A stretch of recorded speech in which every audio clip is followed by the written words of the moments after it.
Alrighty, y'all. Welcome to Joe's Retro World. Today, I'm going to show you how to get into the service menu and also how to check the hours of operation on your Toshiba CRT TV. Very simple. Get you a universal remote, program it. And once you got it programmed where it works, basically almost like the original, then all you need to do is push the volume button, hold it down, and then while you're holding that button down, push 6 and hold 6 down and face it toward the TV, of course. And as you're pushing those, after a few seconds, this menu pops up. Now, this is your hours of operation. It says power on 3AD9. This is a hexadecimal number. You just go to Google and you put hexadecimal to decimal conversion table, and it'll automatically calculate it and change it over. And this is actually 15,030 hours is what it comes out to when I convert it over decimal points instead of the hexadecimal code that it has.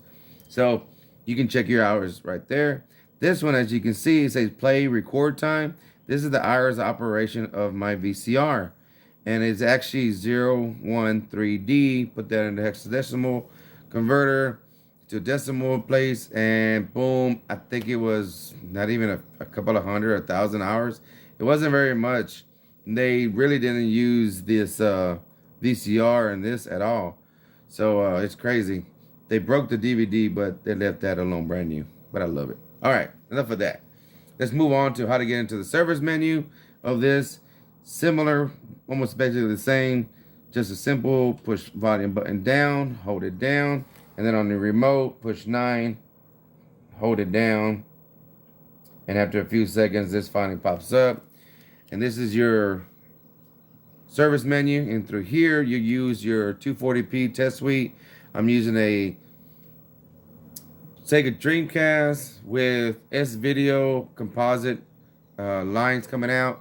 And so I got the composite feeding into this TV, and that's what you're looking at now. Now, whenever you go in to adjust your TV set by using the 240p test suite, whatever inputs you use, that's where it's going to be set at and used to, okay? So it's going to be saved to that input. So if you were to go in here and use RF from a Super Nintendo or whatever and have the 240p test suite on that using RF signal, understand that when you go to composite signal, it's going to change all the settings and it's not going to look centered like you did. And if you go to S-Video, that's another input, totally different frequencies. And so it's going to change again. Your screen's going to move again. And then if you upgrade to component or SCART, depending on what part of the world you're at, your adjustments change again. So you're going to have to readjust it and save the settings over and over again for each one of the inputs. Understand that, okay? So, from there, okay, so, all right, sorry, y'all. Thought somebody was coming in. Okay, so now we're here with the service menu. We got a 240p test suite pulled up. We're going to go ahead and go through the different settings just real quick so I can show you what they do. You're going to use the channel up and down and the volume keys to do your adjustments. Now, through the channel button, you can scroll through all these different settings. This, I have no idea what those two are, what those other one is. But once you get to number 3, it says H position. That's horizontal position. Okay. So this is going to move the box to the left or right. I come over here. I write this number down because I'm not stupid not to write down any settings before I change them. So I'm writing this down on a piece of paper. You hear me? That was me writing it down. So now I'm going to go over here and I'm going to go to H position and I'm going to start moving it with my volume up and down button. Now, the only thing that sucks is it won't let you do it with the volume and up down button here on the TV. You have to use the volume up down on the remote to do the adjustments. See how the screen is moving? So it moved over. I'm going to center it as good as I can. And then now I'm going to go over to my next position by using channel up, which is horizontal block L. I don't know what that is. Horizontal block. I don't know what that is either. What is that? Let's see. Okay. So let's move this and see what it's doing. Nothing. Nothing. Okay. So this now it says vertical size. It says set at 83. I'm going to write it down so I don't mess it up. Now what this means is I can stretch out my vertical size of the screen. I can make it bigger or smaller.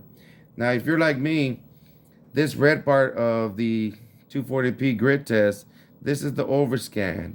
And this is part of the game that you basically don't ever see when you're playing your Super Nintendo, Sega Genesis, whatever. And if you do see it, it's usually like a blue or a black or any other color, just plain Jane, any color, because it's not part of the game. So a lot of people like to move the screen to where you only see half of these red squares. Okay, and you can do that with like this by you going vertical size and making it go up bigger, just like this. Okay, but now if you notice, it's off. It needs to be moved centered. It needs to be centered. Okay, so I'm gonna go up to vertical position. So now I can move the position. Okay, so that's up. I don't want to go up. I want to go down. I want to be able to make these dots even right here. Now with that, it looks pretty good, pretty centered. So let's go back. Let's make it a little bigger, just like that.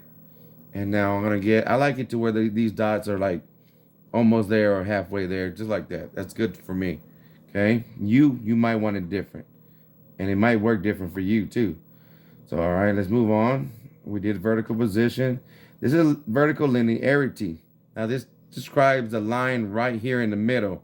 So it's trying to tell you, okay, where do you want the center of your lines to be? And that's where you adjust with this. So I'm going to write down 12. Write it down. Vertical line, linearity at 12. And so now I'm going to move it. You see how your screen squishes? How it went like this is because there's, imagine pencils all across. And those pencils are moving like this with that linearity. Okay, that's how it moves. Okay. Vertical score. This is also these pencils. It'll open and widen the gap of the pencils. But I believe only on the outside. I think that's what it is. So let's see. I think that's what it was. Yeah, on the outside. All right, let's move on. Vertical comp. I have no idea what this is. It didn't change. Now this is the red bias. This is your red color. So if you need to check your, let's go back here to your color bleed check. Right here is where you'll put your red bias to help make it just look red, but not so over saturated that it's bleeding through. You need to see that each one of the phosphorus lit up has a little black space in between from the just not being scanned. That's just not a part of the scan. Only that little part, its area, should be lit up nice and bright and even and clean. So this red bias helps you to adjust that color. If you go on, it has green bias, the same way to adjust your green color. Your blue bias to adjust your blue. Red drive, your red drive also helps with the intensity, also the red color. Green drive, same thing, helps with the intensity of the green. Blue drive, brightness. This is the center of brightness, which I set it at 60. You can set it somewhere else. Brightness max goes to 100. Brightness minimum, I can actually lower it more, but I don't need to. I'm going to leave it there. Contrast center, 50. Contrast max. This one, let's see if I can go up. Let's go up to a little bit. I'm going to go all the way up to 100. Okay. Contrast minimum, they got it at 17. Let's go to 20. Color center. I don't know how to adjust that color. I don't know what that means, so I'm not going to mess with it. Color max. Oh, okay, I guess that's the intensity of the colors. Color minimum. Tint. Sharpness. Sub bias. I have no idea how that's going to mess with. Oh, here's my horizontal position.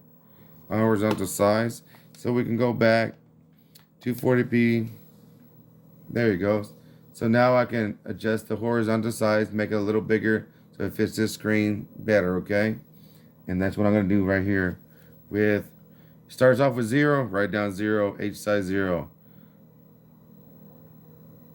Horizontal size. Well, it's not moving it. I would think that it would have moved. but it's not. Huh. Know why it won't move horizontal size. So let's move on to the next one. Parabola. Trapezium. That makes the screen go back and forth like this at the center. Okay. Just the corners and other stuff. Alright, let's go on. I don't know what that means at all. I don't know what that means. So, H comp. Not doing nothing. Nope. Alright. So, okay, y'all. So that's it for me. That's all I know. I hope this video helps you. Go out there, write everything down, please. Don't mess with stuff that you don't know. If you're about to mess with it, write it down, please. I can't say it enough. I've been doing this for about 2 years, and I keep seeing people not write it down. So please, write it down. Also, don't forget to subscribe and like to this video, because that really helps promote my videos so other people who have issues can find my videos and correct the problems with their CRT TVs, okay? We gotta have that love and spread that love. So, okay. Until next time, peace and much love from Joe's Retro World.